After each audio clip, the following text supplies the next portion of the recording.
Baik. Assalamualaikum warahmatullahi wabarakatuh. Rekan-rekan sekalian, jumpa lagi bersama saya Hamis Wakil di Respon Populer. Tentunya bersama saya, pemuda awam ngomong kocak. Teman-teman sekalian, apa kabar teman-teman sekalian? Dimanapun Anda. Saya berharap dan memanjatkan doa kepada Allah Subhanahu wa Ta'ala. Semoga teman-teman diberikan kesehatan, kekuatan, serta kemudahan di dalam menjalankan setiap aktivitas yang dilakoni. Dan lebih-lebihnya, semoga setiap aktivitas yang dilakukan ini adalah aktivitas yang positif dan produktif dan bernilai ibadah di sisi Allah Subhanahu wa Ta'ala. Kita doakan semoga ini menjadi wasilah kita menuju surga Allah Subhanahu wa Ta'ala.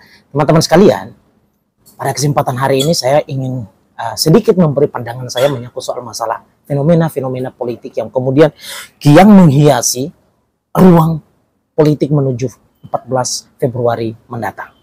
Barangkali melalui video ini, saya ingin sedikit memberi ramalan saya. Wow, terlihat seperti dukun bukan?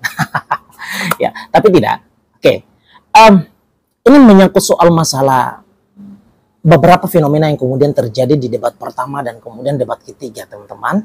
Yakni adalah tentang debat Capres. Nah, pada kesempatan ini menyangkut soal masalah pertanyaan apakah kemudian putaran kedua itu berpotensi terjadi ataukah tidak. Nah, ini yang patut kiranya sedikit saya ingin memberi pandangan saya menyangkut ini. Tapi sekali lagi teman-teman sekalian, ruang digital demokrasi atau kolom komentar yang menjadi ruang digital demokrasi kita, teman-teman sekalian, silakan pikiran teman-teman, tanggapan teman-teman menyangkut soal masalah hal ini, silakan dituangkan di sana. Semoga kita bisa membangun diskursus di sana. Nah, bagaimana pendapat teman-teman menyangkut soal masalah pertanyaan ini? Kalau bagi saya, sebagai pemuda awam, saya mau ingin memberi pandangan ini, bahwa putaran kedua itu amat sangat berpotensi akan tercipta atau terjadi. Ya, putaran kedua ini amat sangat berpotensi terjadi. Kenapa? Yes, tentu ketika kemudian kita melihat berbasis pada ketentuan perundang-undangan kita, katakanlah sebagaimana yang kemudian dituangkan ataupun termaktub di dalam Undang-Undang Dasar kita di sana, pasal 6A, gitu ya.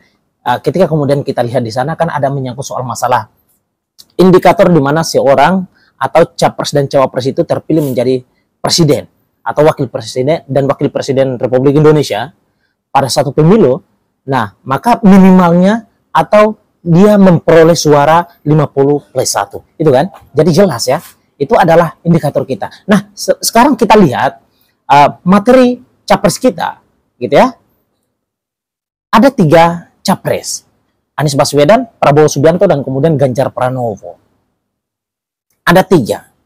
Nah, masing-masing mengklaim diri adalah yang paling terkuat, memiliki pasukan, memiliki kekuatan politik di akar rumput gitu. Nah, masing-masing kemudian mengklaim bahwa mereka akan bisa memenangkan pertarungan pada putaran pertama atau bahkan ketika kemudian pada putaran kedua. Nah, saya melihat ini bahwa saling klaim-mengklaim ini akan amat sangat berpotensi untuk menciptakan putaran kedua. Yes, sebab jika kemudian dilihat bahwa ini sama-sama memiliki power dan untuk mencapai 50+1 ini itu sesuatu yang butuh effort dan butuh tenaga dan butuh pikiran yang besar untuk kemudian bisa mempengaruhi suara akar rumput. Nah, sedangkan semua dari ketiga ini kemudian memiliki kemampuan itu juga. Masing-masing kemudian melakukan upaya manuver-manuver politik untuk bagaimana meraup suara akar rumput ini, mengambil suara elektoral ini. Ya kan? Itulah yang kemudian tercipta. Kemudian ya hari ini mereka melakukan kampanye sana sini gitu ya. Ini dalam upaya untuk menciptakan satu kekuatan politik, ya kan? Untuk ya dapat menjadi satu interesting dan bisa meraup suara akar rumput ini. Nah, jadi ketika kemudian melihat ini, menyaksikan hal ini, maka tentu putaran kedua itu amat sangat berpotensi tercipta. Nah, tapi ini menarik ini teman-teman. Jika kemudian kita lihat putaran pertama, debat capres pertama dan capres ketiga, debat capres ketiga, ya. Di sana kita lihat yang paling menonjol itu di debat capres ketiga. Itu di sana terjadi serang menyerang antara Anies Baswedan dan Prabowo Subianto.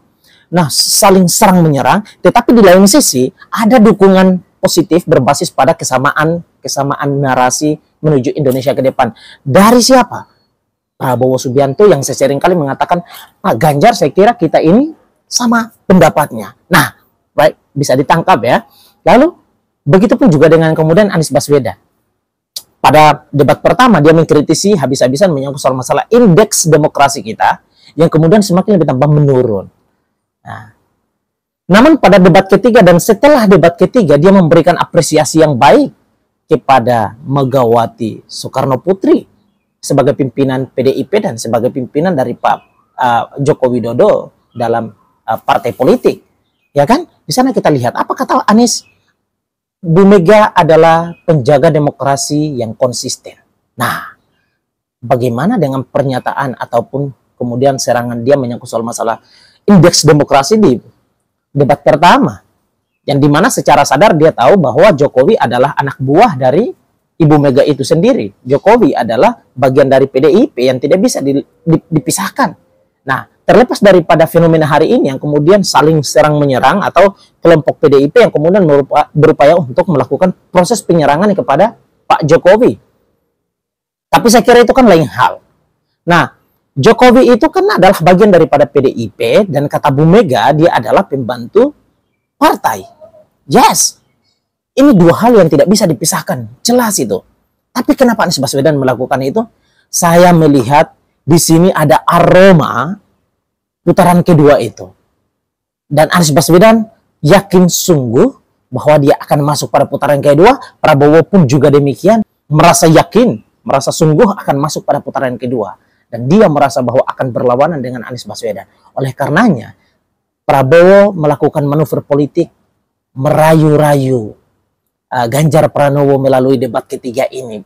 Tentang Pak Ganjar kita ini punya kesamaan, tentang Indonesia 5 tahun ke depan. Begitupun juga dengan Anies Baswedan. Pak Ganjar ini apalagi gaungannya tentang sama-sama alumni UGM. Wow, jadi saya kira. Tapi begini, Pak Ganjar pun juga kemudian beroptimis akan masuk pada putaran kedua. Apa itu buktinya? Bisa kita lihat pada penyampaian Pak Ganjar melalui podcast bersama atau wawancara bersama dengan Karni Ilyas, ya kan? Secara eksklusif Pak Ganjar menyampaikan di sana, ya, putaran kedua bisa saja tercipta atau bisa saja tidak tercipta. Ganjar Mahfud bisa saja, atau putaran kedua yang akan tercipta mungkin Anies Baswedan dan Ganjar Pranowo, atau bisa saja putaran kedua tidak akan tercipta dan yang akan memenangkan pertarungan capres cawapres ini adalah Ganjar Mahfud. Nah, jadi saya kira kekuatan politik ini dari setiap kandidat ini memiliki optimis yang sama. Dan saya kira peluang untuk terjadinya putaran kedua ini ya amat sangat berpotensi tercipta. Apalagi tadi standarnya adalah 50+1 atau memperoleh 20% suara dari jumlah provinsi yang ada atau 1/2 dari total provinsi yang ada. Nah, jadi ini amat sangat berpotensi terjadi. Tapi kita tidak mengetahui siapa yang akan nantinya masuk pada putaran kedua. Apakah Anies Baswedan, ataukah Prabowo Subianto, atau bahkan Ganjar Pranowo. Nah, tapi amat sangat nampak manuver-manuver politik menuju putaran kedua ini. Yang saya lihat adalah Anies Baswedan optimis masuk putaran kedua dan Prabowo Subianto kemudian optimis masuk putaran kedua, dan Ganjar adalah yang menjadi interesting untuk diambil suaranya dan menuju putaran kedua. Ya, yang saya lihat, yang nampak seperti itu, teman-teman. Nah, bagaimana pendapat rekan-rekan sekalian menyangkut soal masalah fenomena politik ini dan bagaimana tentang ramalan akan terciptanya putaran kedua ini? Yuk, teman-teman sekalian, sekali lagi, kolom komentar itu adalah ruang digital demokrasi kita. Kita menyampaikan pendapat kita di sana, kita menyampaikan pikiran kita di sana. Hatta kita adalah awam sekalipun, tapi awam kita insya Allah awam yang agak berbeda dari awam yang diketahui secara umum gitu. Jadi kita berikan pandangan kita biar pandangan-pandangan kita ini pun juga bisa menghiasi ruang-ruang politik yang ada. Teman-teman, ini adalah momentum di mana kita mesti harus mengambil andil secara menyeluruh dan secara keseluruhan tanpa pengecualian, tanpa pengkhususan siapa yang berhak berbicara dan siapa yang tidak berhak untuk berbicara. Kita semua punya hak yang sama sebagai bangsa Indonesia. Teman-teman sekalian, itu saja barangkali yang bisa dapat saya sampaikan pada kesempatan hari ini. Terima kasih banyak. Jangan lupa beri komentar Anda. Thank you. Assalamualaikum warahmatullahi wabarakatuh.